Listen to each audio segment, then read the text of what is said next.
적외선 센서를 쓰는 경우도 있지만 초음파 센서를 쓰는 경우도 있고, 뭐 전파를 한 30% 정도는 흡수를 할 수 있는 페인트 도장이 되어 있고, 이제 흡수가 중요한 게 아니라 반사가 중요한 거야.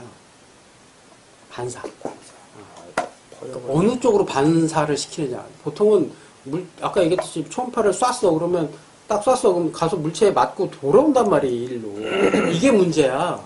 그래서 맞았을 때 안 돌아가게 저쪽으로 가게 만들어 놓은 거지. 각도가 이상하게 설계가 각도가 그렇게 만들어져 있잖아. 그게 전파를 맞으면 다시 돌아오지 않고 절로 가게 만들어진 거야. 각도가. 그렇게 해서 모양이 그렇게 각이지게 이렇게 설계가 된 거야. 거기에 이제 흡수율을 높일 수 있는 도장이 또 들어가 있기 때문에 미세하게 전파가 다시 돌아오기는 하는데 아주 이제 레이더상에서 보면 비행기가 아니라 뭐 새 한 마리 정도밖에 물체가 돌아오는 양이 적으니까 워낙에. 그러니까 이게 비행기인지 아닌지 구분이 안 되는. 그래서 스텔스라고 되는 거죠, 이거는. 초음파 세척 장비 같은 경우는 초음파가 그 세척하려는 그 물체에 영향을 줄 수도 있기 때문에 그 제조사에서, 그러니까 이 물건을 만든 제조사에서 그걸 다 테스트를 거쳐서 예를 들어 이걸 사용하는 과정에서 어떤 오염물질이 여기에 묻는다. 그러면 이걸 세척할 때 어떤 주파수로 어떤 세척액을 이용해서 뭐 주파수 얼마대로 이걸 세척해라. 그걸 넘으면 안 된다. 뭐 이런 지침들이 만들어지는데 이 물건 자체가 굉장히 고가여야 그것도 있겠지. 제조 과정에서 그것까지 테스트하려고 그러면 얼마나 그렇잖아. 그렇지. 한국이니까 그 가능한 거고 일반적인 너희가 보는 장비에서는 그런 일은 없어. 그러니까 그건 이제 유지 관리하는 입장에서 본인이 알아서 이제 판단을 해야 하는데 초음파에 적용이 되는 정밀 부품들 같은 경우에는 좀 조심해야 되는 부분들이 많고 특히 유리 제품들, 지금 아까 LCD 얘기했지만 유리 같은 경우에는 그 공진이 일어날 수 있어서 초음파 같은 거 세척할 때 조심해야 되는 부분이 있어. 특정 주파수를 보다 넣으면 안 되는 뭐 이런 상황들도 벌어진다라는 거지. 그 조심해야 하고 비슷하게 초음파는 아니지만 같은 그런 캐비테이션에서 나타나는 그런 현상을 이용한 우리 생활 속에 기계 장치가 있어. 물방울을 이용해서 때를 빼는 세탁기. 공기방울 세탁기라는 거 있잖아. 들어봤나? 네. 초음파 검사할 때 파란색 젤리 바르지? 그 역할이 뭔지 알아? 찾아봐. 이 밀도가, 여기 밀도 차가 너무 많아서 됐을 때 들어가야 되는데 나온단 말이야. 초음파를 여기다 쐈어. 여기를 통과해서 얘 닿았을 때 밀도가 다르니까 여기서 튕겨 나오는 거 똑같아. 여기서 바로 다 와버려. 들어가질 않고. 그래서 이걸 줄여주려고 젤을 쓰는 거다. 끌어주는 역할을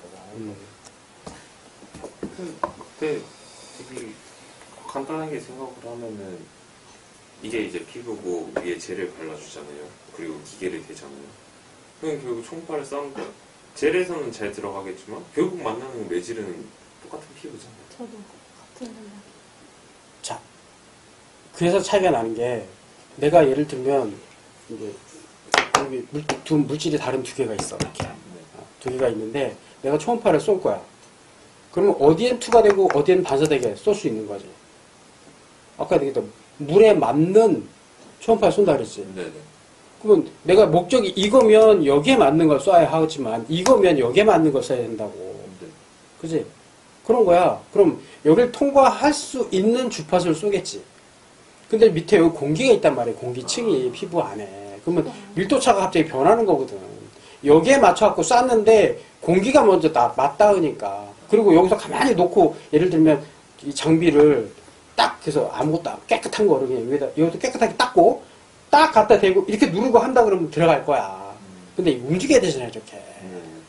여기 미세한 뭐 피부절도 있고 털도 있고 뭐 떠 있단 말이지, 공기 때문에. 이 부분을 채워줘야 된다는 얘기지. 그래서 피부 밀도랑 같은 개를 발라주는 거야. 그래서 흡수가 잘 돼, 얘가. 그거 발라주면 근데 통증에 이걸 스틱형으로도 나와. 이렇게 잘라고 이렇게 막 문지르는 거 있잖아. 난 집에서 그걸 쓰거든. 요거는 이렇게 한복 일회용으로 이렇게 잘라서 나오는 거. 가격이 많이 비싼가요? 그러면 이거 쓰면 일반적인 그 파스보다 좀 비싼 정도? 이해돼? 저 용접에도 초음파 쓴다고. 얘는 지금 용접 장비야. 여기는 세척 장비고. 여기도 초음파 쓴단 말이지. 그 장비에 전기 신호를 초음파로 만들어주는 부품 얘기를 하는 거지, 지금.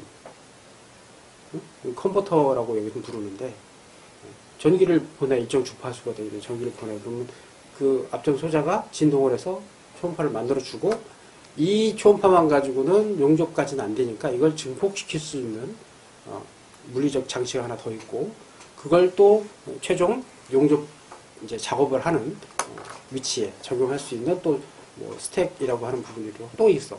그러니까 이런 걸 거쳐서 마지막에 최종적으로 부품을 용접하는 이런 원리를 가진 용접기야. 기계. 니네 인터뷰를 해서 봤어. 찍어주는. 풍동 장비 이런 것들. 거기 아니면 발전 설비. 그러니까 실제로 발전기가 있고 발전을 할 수 있는 설비, 이런 설비가 있는 곳. 뭐 그다음에 발전기를 테스트하는 설비. 뭐 그러니까 자기장이 많이 모이는 곳, 이런 곳. 그런 곳에 가면 정전기가 좀 많이 발생을 해서 여기 한쪽에 장비의 정전기가 한쪽에 굉장히 과도하게 많이 쌓여 있다. 그랬을 때 내가 다가갔을 때 그 정전기가, 그러니까 너희가 겨울에 자동차 만질 때 빡 튀는 정도의 정전기가 아니야. 실제 불이 나기도 해. 불이 날 정도의 정전기를 사람 몸에 닿으면 쇼크와 진짜. 굉장히 위험한 사례가 벌어진다고. 그래서 이게 필요한 거야. 저희도 사례 중에 그런 사례가 있었어요. 그 가스터빈 같은 경우에 마지막 부분이 그 공기가 제일 많이 통과하는 부분이잖아. 네. 그 공기가 통과하는 과정에서 정전기가 만들어지고 그게 쌓여 있었던 거야. 근데 그 정도 됐으면 방전 설비가 분명히 있어야 네, 하거든. 방전 설비를 하고 시간을 좀 두고 들어갔어야 되는데 그냥 이제 바로. 방전 설비를 하자마자 그냥 급하니까 뭐 이거 어떻게 됐어? 그래서? 살긴 살았어요. 살긴 살았어요. 특히 전기 관련돼서 일하는 사람들은 타격이 크지. 그리고 다른 것들은 눈에 보이기라도 하고 뭐 등이라도 켜주고 이러는데 정전기 눈에 안 보인단 말이야. 이게 시그널도 없어 다 잘. 이게 이런 사전 지식이 없을 때는 그냥 당하기가 일쑤지. 조심해야 되는 부분이다 진짜. 나도 정전기로 인해서 화재 나는 걸 내 눈으로 직접 봤기 때문에 아주 깜짝 놀랐지 나도. 야, 이 정도였어. 전선, 그 굵은 전선이 다 앞으로 타는 거야 정전기 때문에. 어마어마했었어. 무서운 거라. 정전기 무시할 게 아니다. 특히 대형 장비 있는 곳에서는 더더구나. 키는, 그러니까 우리가 쓰는 일반적인 안경도 무조건 여긴 UV 코팅이 다 돼 있잖아. 무조건이야. 이거. 그래서 사용을 하다가 조금이라도 이게 흠집이 난다 그러면 빨리 교체해야 돼. 보통 일반적인 안경 렌즈는 맥시멈 2년이야. 정말요? 저 5년 동안 쓰고 있는데 자주 교체해줘야 돼. 이게 UV 코팅이 돼 있는 거고, 니네가 그래서 이걸 오래 쓰려면 이거 닦을 때 잘 닦아야 돼. 잘못 닦으면 코팅이 벗겨진단 말이야. 이런 식으로 닦으면 코팅이 벗겨져서 1년도 못 쓰는 거야. 제 기능, 이게 눈이 안 좋아지는 거야, 점점. 장님이 안경 알만 바꿔야겠네요. 그 렌즈를 바꿔줘야 된다고. 렌즈의 수명이 있다라고 말하는 이유가 코팅 때문이야. 뭐 잘 보이는데 뭐 왜 바꿔 이러지 사람들이. 이 코팅 벗겨지면 끝인 거지. 그럼 코팅만 새로 할 수는 없는 그 돈이면 바꿔. 그게 실제로 근데 뭐 낙하물보다는 현장에서는 낙하물보다 더 중요한 건 내가 떨어지거나 어디서 떨어지거나 아니면 머리가 어디 부딪혔을 때 그게 더 강하지. 실제로 뭐 낙하물이 이렇게 떨어지는 일이 흔하지는 않으니까 무슨 공사장도 아니고 그렇지? 그런 일은 별로 많지는 않고 이게 그러니까 실제로 내가 머리를 막 왔다 갔다 직업 작업하고 막 왔다 갔다 하면 어디 부딪히는 일이 더 많이 벌어지니까 이게 조심해야 되는 부분이야. 나도 실제로 머리를 실제로 깨져 본 경험이 있어서 필요성을 아주 많이 느끼고 있었지. 그러니까 온도로부터 보고 맞아. 온도 과하게 높거나 낮은 이런 물질을 잡을 때는 이 손가락이 없는 이런 장갑을 쓰지.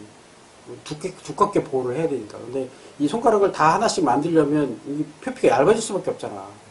그래서 온도가 실제로 될 수밖에 없어서 온도가 과하게 높거나 낮은 물건을 잡을 때 이런 장갑을 써야 된다는 거죠.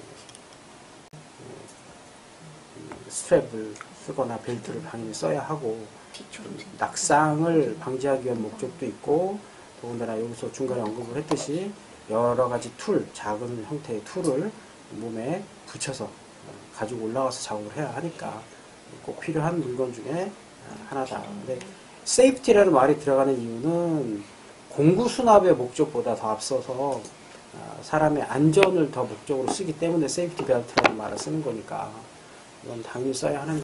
그러니까 의사소통이 필요한 경우에는 이게 인터컴이 다 되어 있어.